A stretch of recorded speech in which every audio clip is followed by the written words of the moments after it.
เมื่อคืนนี่เพิ่นมาทุบสังกะสีแถวนั้นบ่โดยทับไข่จักเทื่อจักแตกสองบ่แตกแล้วที่3เลยก็ยื่นให้หมอนี่เบิ่ง ผู้ตุ้ยๆนะบ่ หมอตุ้ยๆหั่นหมอนี่มาเบิ่งสิโยนแม่ก็โยนบานเรียกปักแล้ว อืม ก็ลิ้นอ่อนๆเลย ลูกเคยมาโยนกับหลานเคยมาโยนกับบ่แตก บ่แตก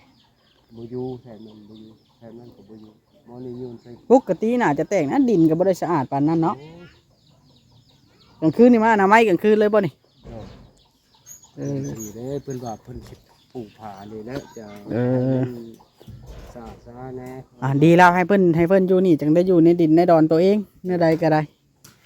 เวลาสมมุติว่าในอนาคตเก็บดูกเก็บหยังก็เอาเข้าธาตุไว้ โดย ก็อยู่แถวนี้เนาะ โดย นี่ก็เป็นเรื่องประหลาดพี่น้องเนาะที่แม่ถาวรเพิ่นอยากอยู่ใส่เพิ่นก็เลือกเอง อันนี้มันเป็นความเชื่อได้อยู่ใส่ก็มีได้แบบนี้ไม่ว่าเขาทับไข่บ่แตกหั้นนะ โดย เนาะ โดย โอเคลุง อ่ะ โดย สบายดี ฝากติดตามเบาโอลิแหน่เด้อพี่น้องเบิดสุปูสุคนพี่น้องเนาะสบายดีเด้อพี่น้องสบายดีมื้อนี้ก็เบาโอลิมาฮอดหม่องฮอดบอลฮอดเพื่อนฮอดซานของแม่ถาวรแล้วมื้อนี้เป็นมื้อปงพี่น้องเนาะเวลาก็12:30แล้วมันก็ฮ้อนอีหลีอากาศนะโอเคพี่น้องเนาะเฮาแก่น้ำมาซาวแพ็กเดี๋ยวจะให้เพิ่นเอาลงเนาะพี่น้องปะ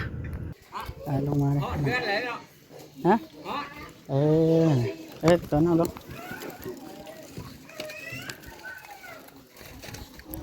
งลงเนาะนี่มีน้ำซาวแพ็กเอาซาวแพ็ก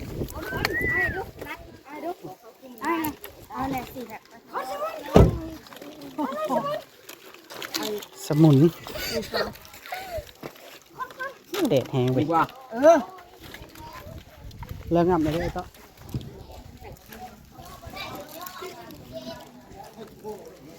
อ๋อนะสวัสดีเด้อลุงสวัสดีเริ่มแล้วจักโมงเพิ่นออกจักหน่อยแล้วเนาะบ่าย 3 โมงนี่นะ 3 โมงตัวค่ำแท้ ทำแล้วมันด่ากันกับเพื่อนนั้น ฮะ กับเพื่อนหลังนั้นเด้ไกลวัด เรียบร้อยกันบ่ บ่เขาบุญเขาแจกน้ำแม่เขาบ่เว้าก่อนเขาก็ต้องลงเป็นก่อน คือเฮ็ดบุญ บุญสตรีใหม่ที่เขาคิดน้ำแม่เขา โอเค งั บให้เนี่ยติเอาเบิดแล้วก็งับให้แน่งับลงให้แน่ เรือง่ามขาม เพิ่นจะเอาไปยังงาครับ บ่เอางาก็ตัดงาไม่ได้งากันหล่อน อัดเด้อนัง อัดเลย โอเคขับบ่น้อยเมื่อแล้วบ่ เมื่อแล้ว บ่เอ็นพ่อบ่มา บ่เอ็นมาเมื่อ โอเค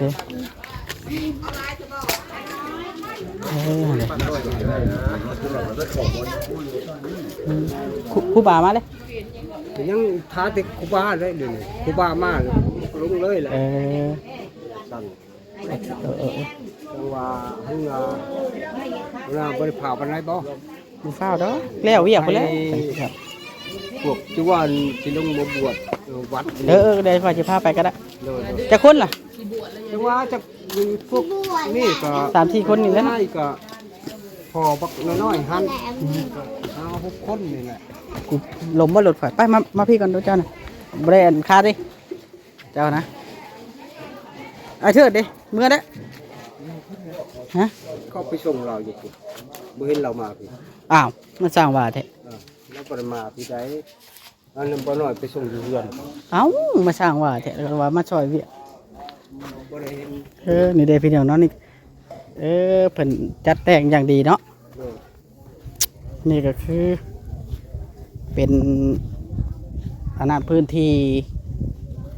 เพิ่นจัดแต่งอย่างดีไปพาย่างไปเบิ่งนี่เพิ่นเฮ็ดให้จบให้งามให้ขี้ร้ายอีหลี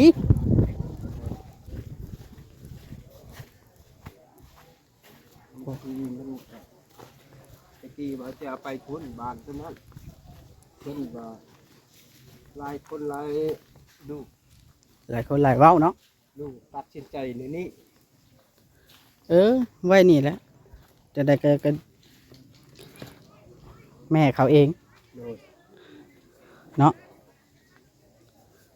แม่เขาเองเขาตัดสินใจไว้นี่ก็ดี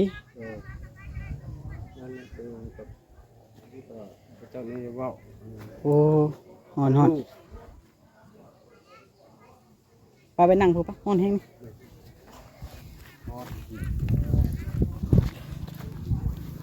นั่งโต๊ะนะโต๊ะนั่งก่อนครูบารถฮอนเบิ้งอะไรเผาก็ได้ต้องคุมไพ่น้ำเป็นโทษนะนั่งรถทางนี้นั่ง ไพ่นะอาจารย์แต่ใช้ไพ่นี้ คุมไพ่แล้วมันเนี่ย ไพ่ก็ เป็น หลายคนมาเบิ่งเขาว่าวิทย์แล้ว ยามฮอนมันเป็นโทษเนาะก็อภัยเด้อพี่น้องเนาะเขาถ่ายแบบถ่ายเอาถีบเอาลงตรงๆเลยบ่ได้มันติดเหลืองถ่ายไปว่านี่อยู่ลงจนบ่ได้ลงไปก็ติดเหลืองเบิดพี่น้องเนาะลงไปจนบ่ได้ขีดเนี่ยติดแต่แบบว่าหีบซบพวกมันโต๊ะเต็นนี่คือแจกแล้วบ่เขาจัง โดย อันนั้น นี่วิธีเฮาพุ่นแหล้ว ถ้าเจ้าเฮ็ดพากันเฮ็ดอีจังพาจังถูกกินคือนี่คนหลายบ่ หลาย ฮะ หลาย เพิ่นมาแต่เวียกแล้วก็มาเนาะ แม่นเนี่ยครูเนี่ยซาก็มา จักองค์ครูบามาคืน มา3วันนี่มื้อนี้4 มาเทื่อนึงแล้วบ่ครูบาน่ะ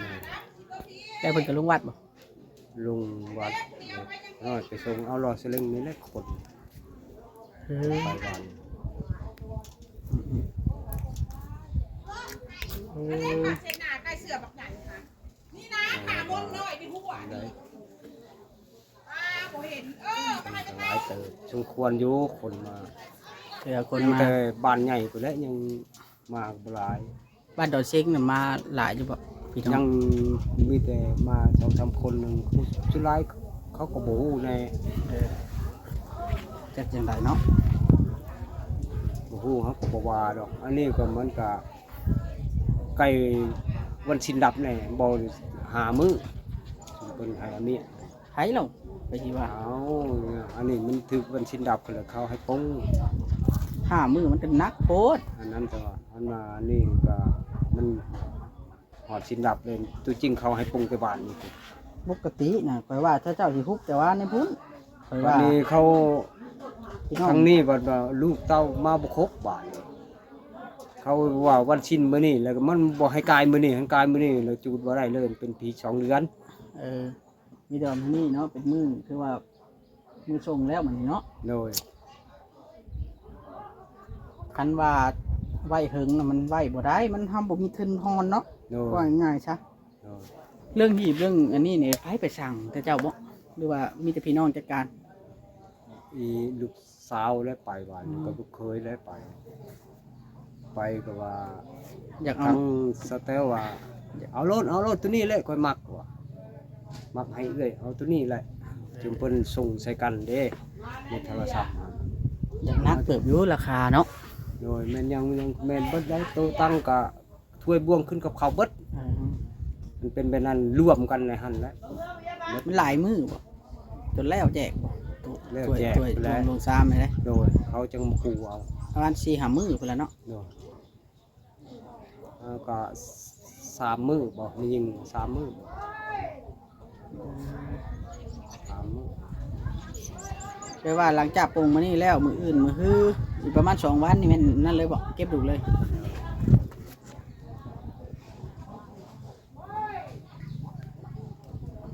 น้อยก็ลงหน้าลงหลัง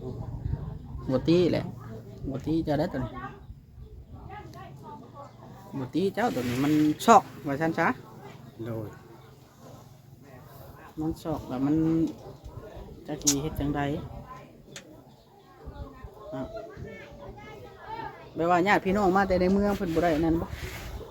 แบบบ่ได้หลายคนปานนั้นบ่ มาตรงนั้น เห็นแต่ชาว บ้าน นั้น นี้ก็ยังทันได้มาเมดยังขากับบุญนี่เขาเลิกแต่พุ่นเลยก็หุ้มมาพี่เมด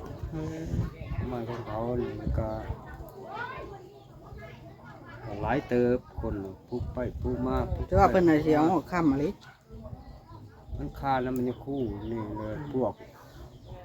สารวัตรเขาว่าสิโทรเบิ่งให้มันได้ใน3 โมงได้ใน3 โมงแล้วโอเคว่ะ บ่ให้กาย3 โมงปกติ เพราะว่าเมื่อเช้านี้เขาผูกแขนผ้าเด้มันดะกันเบิดหนาเดือนนี้ มันสินน่ะ โดยถึงวันสิ้นเลยแล้ว พว ก็ กเขา เคลื่อนไป บางคน พุ่นอีกบาท บางคนเขาก็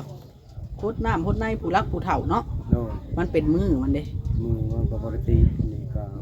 ทั้งผู้ใหญ่ก็ดิดว่าป่าเชียไปทางพุ่นบัดว่าหลายคนหลายเว้าเนาะบัดทั้งลูกก็ว่าตัดสินใจอยู่ในนี้ อยู่นี่แหละดี บ่ แล้ว บ่ให้เคลื่อนไปใช้เคลื่อนก็ได้เชียคือเก่าบ่เคลื่อนก็ได้เชียคือเก่านะ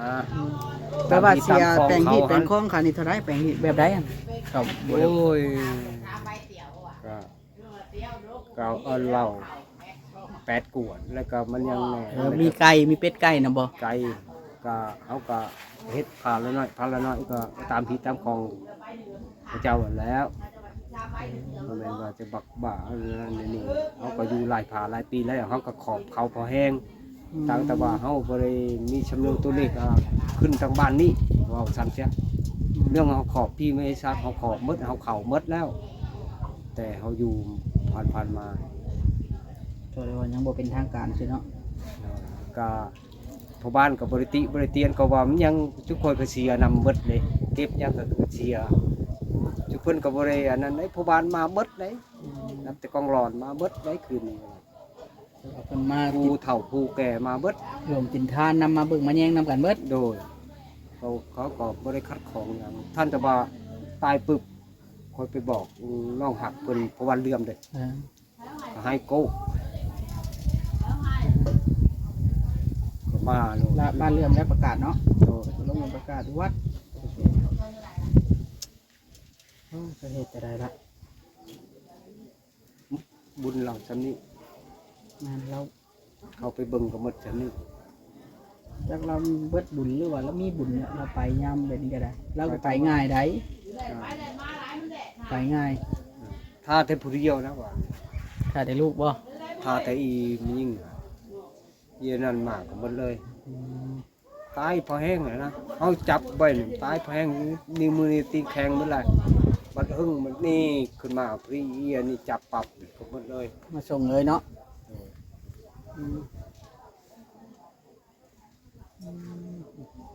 อยู่บ้านนี่พี่อยู่อันทางแยกนี่เนาะอยู่บึงทะเลนี่แม่นบ่ แม่น บนไปเอานะ แม่นแม่ ใกล้ๆนี่ ใกล้นี่ บึงทะเลวังห้านเขา โอ้ย ห้านจำห้านหยังนะบ่ แม่นจึงปีนาสิกันเด้ขางหันเวียดนี่ อืม ตอนนั้นแหละผมเป็น 14 ล้านไปแล้วเนาะ14 ล้านมีถือว่าเว้าพื้นเฮาบ่มีก็ถือว่ายังนั่งอยู่ นักแล้ว ถือว่าเฮาบ่มีแต่ว่าตอนนั้นมันคิดหยังบ่ทันว่าซั่น โด จ้ะ ย ผู้ไปเอาก็คิดหยังบ่ทันเนาะ คือน้ำบ่ทันก็ทั้งน้องเขาก็ว่าตัวน้อยกว่านี้มีบ่ว่าตัวมันลดราคากว่านี้น้อยหนึง7-8 ล้านมีบ่ว่า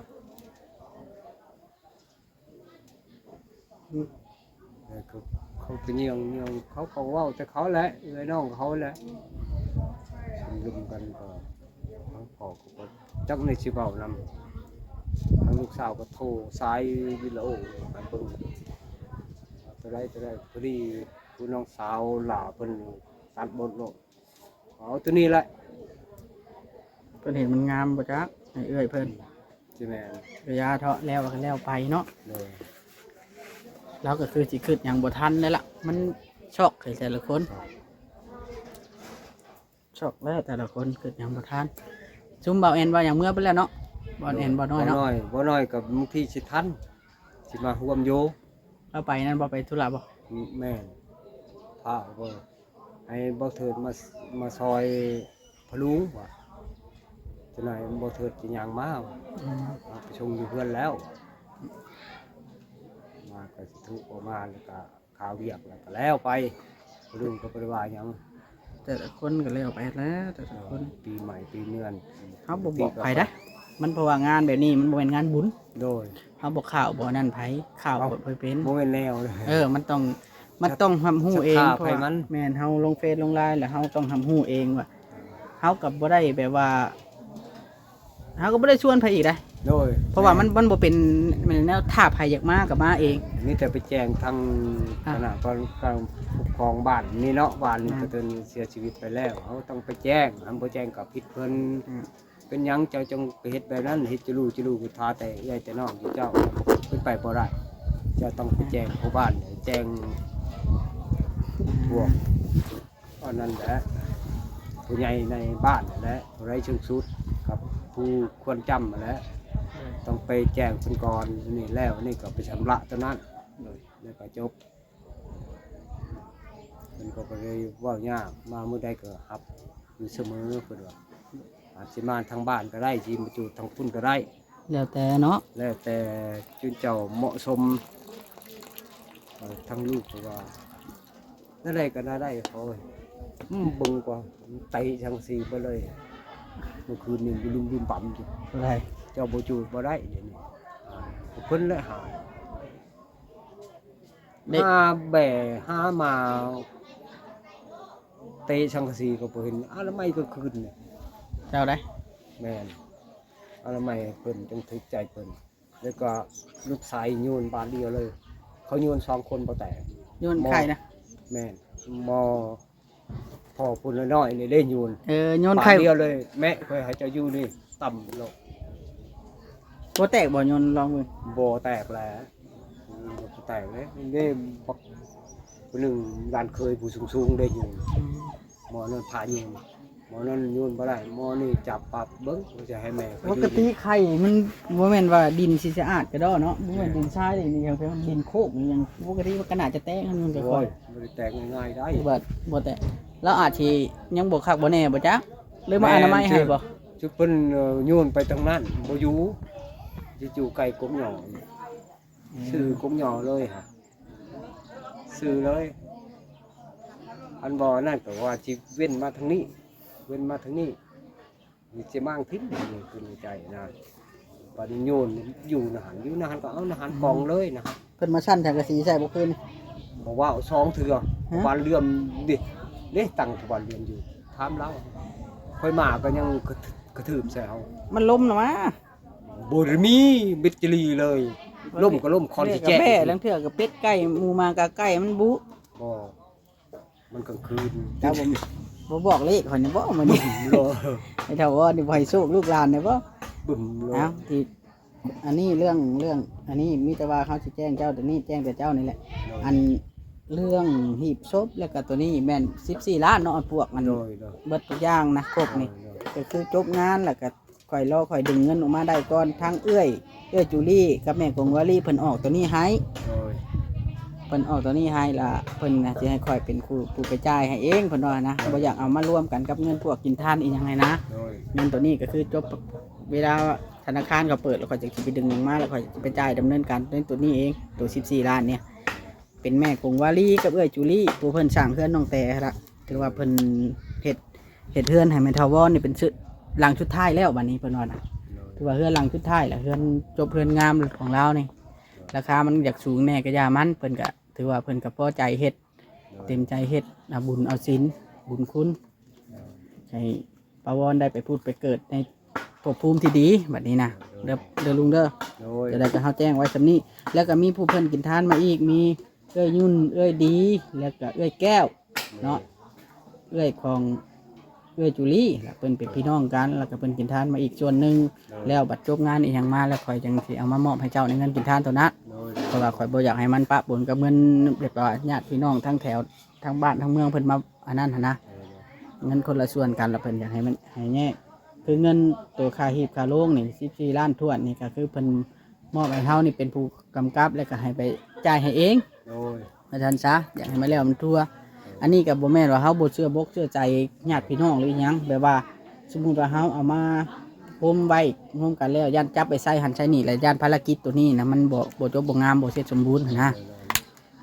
ก็ต้องเข้าใจกันตัวนี้กันเนาะ ให้สำเร็จชัดชิ้น แต่ เนาะ ว่าเฮ็ดเฮือนเฮ็ดชานให้เป็นหลังสุดท้ายแล้วในตัวนี้ โดย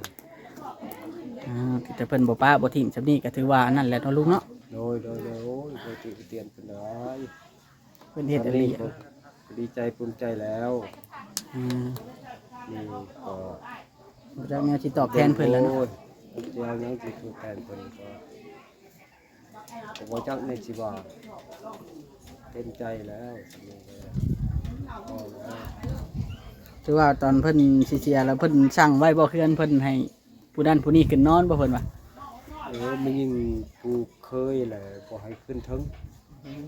บ่ให้ขึ้นไปนอนอยู่เถิงลื่นไปนอนได้นอนห้องเพิ่นห้องน้องเปิงอันมีแต่ลูกชายนอนได้ แม่นแล้วเนาะลูกชายอยู่ใส่ก็คือกัน เลยน้องมากก็ให้นอนเฮือนครัวกลางคืน อืม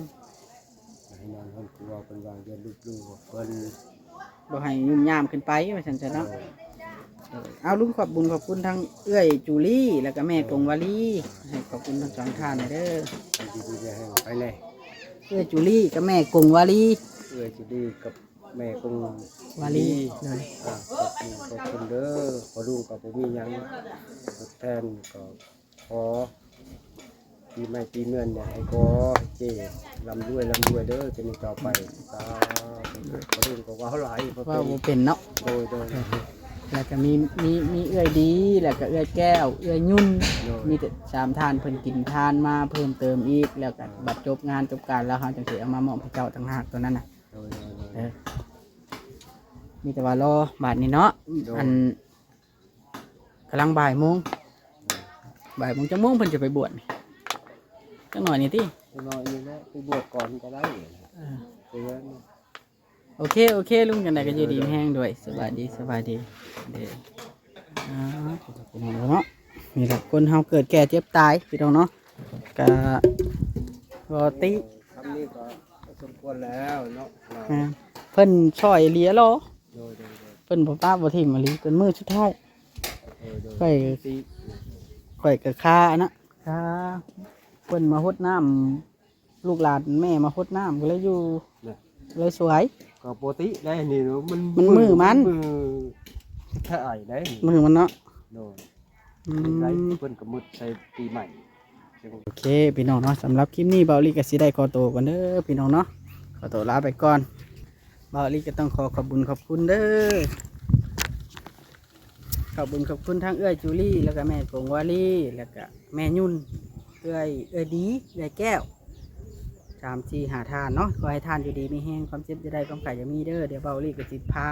อันครูบาเพิ่นลงไปบวชก่อนพาอันเด็กน้อยไปบวชเนาะให้บวชแล้วก็ส่งแม่ป้าแม่ขึ้นสวรรค์โอเคเด้อสบายดี